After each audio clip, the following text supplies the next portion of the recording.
played throughout the world. Is my favorite sport. I like the way they dribble up and down the court, just like I was a king on the microphone. So was Dr. J and Moses Malone. I like slam dunks and taking it to the hoop. My favorite. This love for the game culminates at the collegiate level, where athletes from within the United States and around the world battle it out each and every year in the NCAA Tournament, one of the most anticipated sporting events of every year.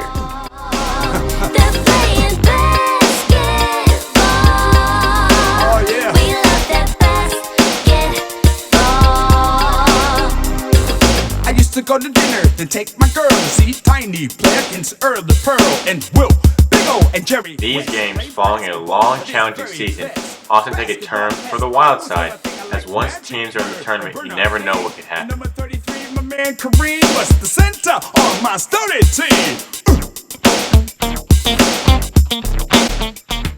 Usually, the games change the athletes, but this time, the players change the game. Hoops, by any means necessary. In the spring of 1963, the Mississippi State basketball team faced a tough situation. They were invited to play in an NCAA tournament game at Michigan State University.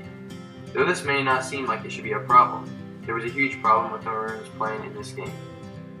The game was to be played against the Ramblers of the University of Loyola, Chicago, an integrated northern school. This contradicted an unwritten Mississippi statewide rule in which all white schools were not to play against integrated schools, as segregation was a dominant force in much of the South. The Maroons had quite a successful season with a 21-5 record and an SEC title, and they saw a real opportunity to compete for a national title. Loyola was also an extremely talented team that was hungry to compete and did not face this obstacle of an unwritten race rule, as they had both white and African American players on the team.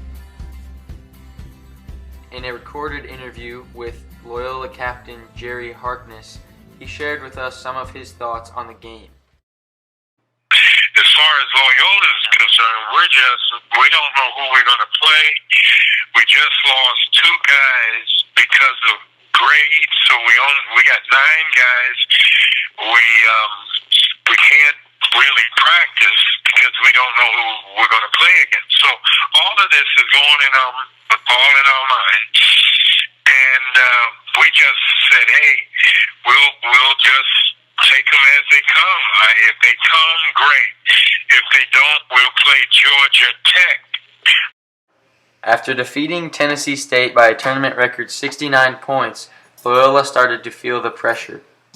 We started getting calls from the black community. Please, come on, we wish you the best. Come on, you can win. And then civil rights, SCLC, Jesse, and it was just little calls. And so we felt that pressure from both ends, really, because when we got back to the dorm, we started getting KKK letters. So we were just all mixed up, it's true. And then Ireland came and took all the letters of anything. Although this rule was unwritten, the team still needed approval in order to play in the game. The university president, Dean W. Colbert, made the decision to disregard the rule, and the school board voted on the decision to approve it. The vote was 8-3 in favor of playing in the tournament. In the letter addressed to Colbert from the Mississippi State alumni, they expressed their approval of the decision by saying, quote, "All of the Mississippi State alumni, along with me, received the news as the greatest decision of the 20th century," end quote. The decision to play was supported by head coach Babe McCarthy, as he obviously would not want his boys to miss such an opportunity. The Maroons had won the SEC Conference Championship 4 out of the last 5 years, and were clearly able to compete at a national level. Loyola, coached by George Ireland, was also competitive, with a dominant 29-2 record on the season. However, Mississippi State faced much opposition throughout the university and state in their decision to make the trip. Mississippi State Governor Ross Barnett urged the university not to send their team to play against the Ramblers. He claimed that participating in an event with an integrated school was not in the best interest of the school. Senator Billy Mitz, a Mississippi alumni, convinced a judge to issue a temporary injunction to prevent the Mississippi State team from leaving. In an interview with Barnett, it is clear to see that Barnett did not want the Maroons to play against the Ramblers. Governor Barnett, would you say in a sentence to British viewers why you oppose this platform of the Democratic Party which seeks to give Negro Americans their full rights under the Constitution? In the first place, it is contrary to the constitutional provisions of our Constitution. Why is that? It takes away the rights of the state, local self-government, to control and direct the activities of their own affairs. The 10th Amendment to the Constitution of the United States says plainly that all of the powers not expressly granted by the Constitution to the federal government belong to the states. If this Now then, there's no provision in the Constitution anywhere giving the federal government a right to deal in local affairs. It's just not there. But the federal government... In the interview, Harkness said, And here comes a governor that's trying to serve an injunction against Mississippi State so that they wouldn't come out to play us in Michigan. And so all of that was going on, and they went through so much, and my hat's off to them. this obstacle did not stop the Maroons from making the trip to East Lansing. Coach McCarthy, instructed by Colbart, headed for the Tennessee state line, where he stayed in a Memphis hotel. It was believed he was attending a speaking injunction. However, this was only his cover. In order to ensure the safety of the team, an assistant coach took the freshmen and reserve players to Tennessee on a private flight to make sure the coast was clear. The rest of the team followed, and they all met up in Nashville, where they boarded a commercial flight and headed north. Meanwhile, in Chicago, the Loyola players were receiving hate mail from Southern segregationists such as the Ku Klux Klan for playing against the Maroons.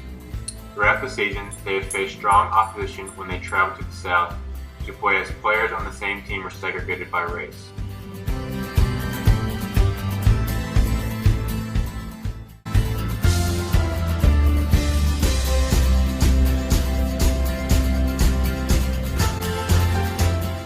Loyola defeated Mississippi State 61-51.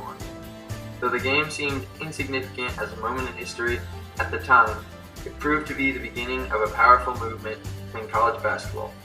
Loyola proceeded to win the national title that very same year. Surprisingly, despite the resistance the Maroons faced before leaving by much of the state, they were greeted as heroes upon their return. The decision and playing of the game of change began to ease some of the racial tensions for college sports in the South. Though it did not completely end segregation within college basketball, it created the waves of change that did. This game fit perfectly into the civil rights movement of the time, led by Martin Luther King Jr., who was gaining ground within the society. The sense of normalcy taken by the players in the game set the stage for making basketball into the multiracial game it is today.